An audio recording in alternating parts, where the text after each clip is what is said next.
ഇതെല്ലാം ഇപ്പൊ ഇവിടെ ഉണ്ടാക്കുന്നത് ഈ നെയ്യും തൈരെല്ലാം അതെല്ലാം ഇതിന്റെ കുറെ കാര്യങ്ങൾ നമുക്ക് പറയാനുണ്ട്. ഞാനൊരു പ്രവാസിയായിരുന്നു. 16 കൊല്ലം ഗൾഫിലെ പല രാജ്യങ്ങളിലും ജോലി ചെയ്ത് ഇവിടെ വന്ന് ഒരു 2-3 കൊല്ലം ഞാൻ വെറുതെ ഇരുന്നു.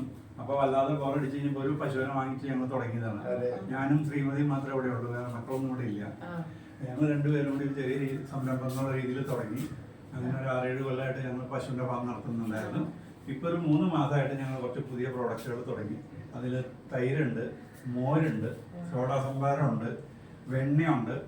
നാരനെയ്യ് എന്ന് പറഞ്ഞാൽ കുട്ടികൾക്ക് അതേമാതിരി മറ്റുള്ള ഗർഭിണികൾക്ക് കൊടുക്കാൻ പറ്റുന്ന വേറൊരു മിക്സിങ്ങോ വേറെ ഒന്നും കൂടാതെ വളരെ പ്യുവറായിട്ട് നിങ്ങൾക്ക് ഏത് ലാബിൽ എങ്ങനെ വേണമെങ്കിലും ടെസ്റ്റ് ചെയ്യാം.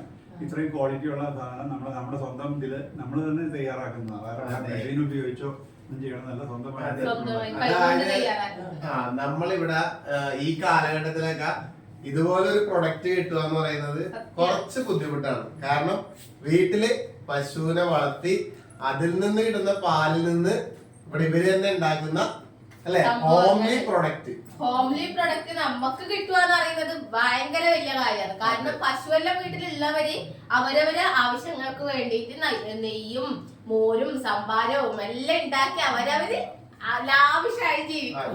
പക്ഷെ ഇതെല്ലാം നമുക്ക് കിട്ടുമെന്ന് പറയുന്നത് അയ്യോ അവിടെ അവരാക്കി അവര് ഇതാക്കും, അവരാക്കി അവര് ഉപയോഗിക്കും. പക്ഷെ നമുക്ക് അതിനകത്തൊന്ന് കിട്ടുക വരെയില്ല. നല്ല അടിപൊളി സംഭവങ്ങൾ. അപ്പൊ ഇതെല്ലാം ഇവര് പുറത്ത് കൊടുക്കാൻ വേണ്ടി വെച്ചിരിക്കുന്നതാന്ന് പറഞ്ഞപ്പോ എനിക്ക് ഭയങ്കര സന്തോഷമായി കേട്ടാ. കാരണം ഇങ്ങനെ വീട്ടിലുണ്ടാക്കുന്ന സംഭവങ്ങളെല്ലാം നമുക്ക് ഉപയോഗിക്കാൻ വേണ്ടി മറ്റുള്ളവർക്ക് ക്വാളിറ്റിയുള്ള നല്ല മായമൊന്നും ചേർക്കാത്ത നല്ല അടിപൊളി സംഭവങ്ങൾ നമുക്ക് ഉപയോഗിക്കാൻ കിട്ടുന്ന പറയുന്നത് തന്നെ വലിയ കാര്യമാണ്.